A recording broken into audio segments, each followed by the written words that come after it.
பிறவி அறுக்கத்தான் நம் இறைவன் நம் பந்த பாசங்களை அறுக்கிறார்.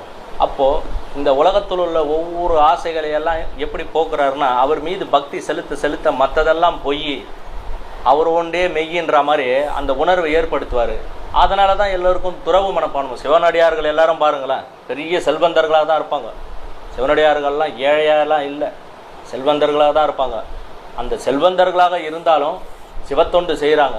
அவங்க மனநிலை அந்த செல்வத்தின் மீது ஈடுபாடே இருக்காது. பார்த்தீங்கன்னா ஈடுபாடே அவங்களுக்கு இருக்காது, சாதாரணமாக தான் இருப்பாங்க. பெரிய கோடீஸ்வரன் கூட சாதாரணமாக தான் இருப்பாங்க. ஏன்னா சிவத்தை விட பெருசு அரிய பொருளே அவினாசி அப்பா பாண்டி வெல்லமேன்றார். எதை ஒன்றா நீ காசு கொடுத்து வாங்கிடலாம், சிவத்தை காசு கொடுத்து வாங்கவே முடியாது. சிவத்தை அடையணும் அப்படின்னா உன் மனதை பண்படுத்த செய்யணும், அடியார்களோடு அன்பு செலுத்தணும். அன்பு தான் மிகப்பெரியது. அன்பே சிவமாகி எனையாண்டு அப்பன்னு சொல்கிறாங்க.